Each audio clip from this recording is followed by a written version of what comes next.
Baik, bismillahirrahmanirrahim. Assalamualaikum warahmatullahi wabarakatuh. Pertama-tama yang saya hormati Pak Ilyas serta teman-teman yang saya banggakan. Di sini kami akan mempresentasikan mengenai matkul Sejarah Maritim Asia Tenggara dengan judul Negeri di Bawah Angin, Asia Tenggara sebagai Kesatuan Fisik dan Manusia.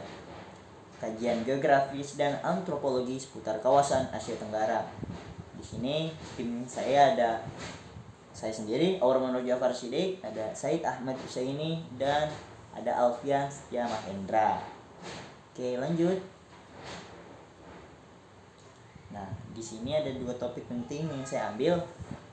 Sebagai kesatuan fisik akan dijelaskan oleh saudara saya, yaitu Said Ahmad Husaini.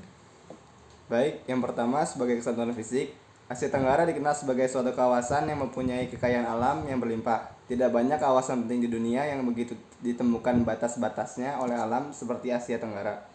Hal itu terbentuk karena penyatuan pelat, lautan teduh, dan lautan Hindia.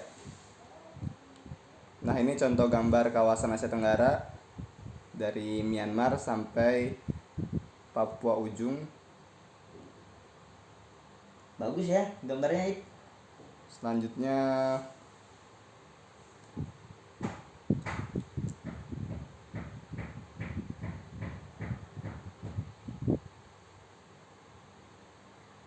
ya, di sisi selatannya, ini bagian selatan ya, Asia Tenggara bagian selatan merupakan lengkungan geologis yang luar biasa, atau katakanlah serangkaian lengkungan yang muncul ke permukaan oleh pelat yang menjorok ke lautan Hindia. Yang paling jelas ialah lengkungan gunung berapi yang tersusun oleh Kepulauan Sunda yang terdiri dari Sumatera, Jawa, Bali, Lombok, dan Sumbawa. Nah, ini contoh gambar-gambarnya.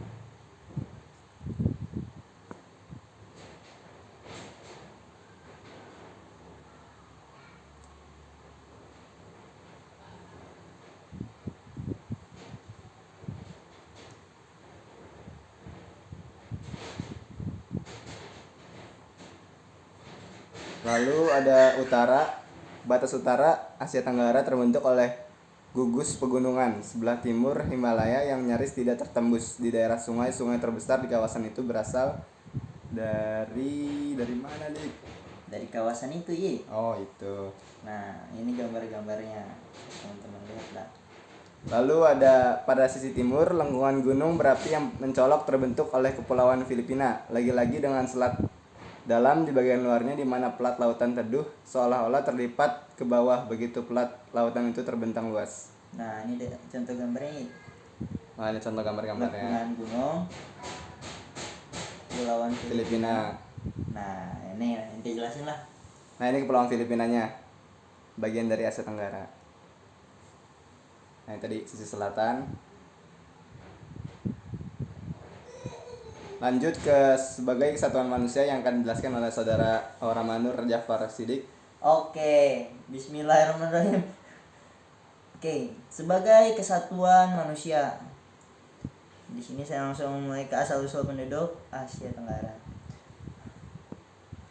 Oke, di asal-usul penduduk Asia Tenggara dikatakan berasal dari leluhur yang sama, yaitu ras Mongolit, Proto-Austronesia, dan Proto dan Neutro Melayu. Walaupun berbeda suku bangsa, perbedaan antara penduduk antara dataran rendah dan tinggi, namun secara umum adalah sama. Aduh, di sini fontnya agak rusak ya, soalnya kami presentasi lewat HP, maaf sebelumnya.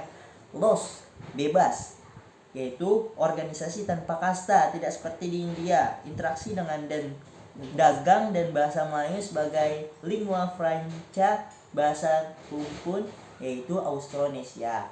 Bahasa-bahasa yang dipandang bersumber dari pokok yang sama. Dan Asia Tenggara disebut Laut Selatan atau Nanyang oleh Cina, tanah di bawah angin oleh India, Persia, Arab, dan Melayu. Ini gambar perluasan bahasa yang terjadi di Asia Tenggara melalui perluasan dari Austronesia ke Indonesia, lalu dari Myanmar, Filipina, Thailand, ada bahasa-bahasa dari Thai. Lanjut.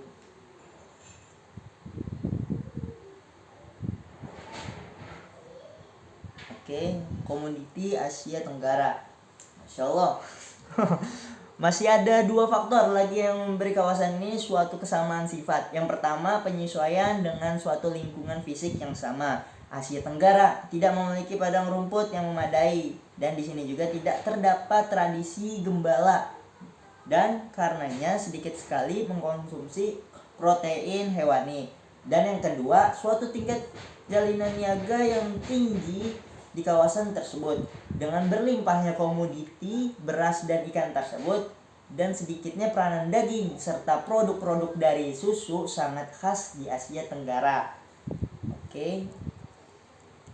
Di sini langsung ke kondisi lingkungan hidup penduduk Asia Tenggara. Di kondisi lingkungan hidup penduduk Asia Tenggara banyak ditentukan oleh mudahnya membangun serta merombak rumah panggung beratap ilalang ini. Belum ada contoh gambarnya teman-teman, maaf.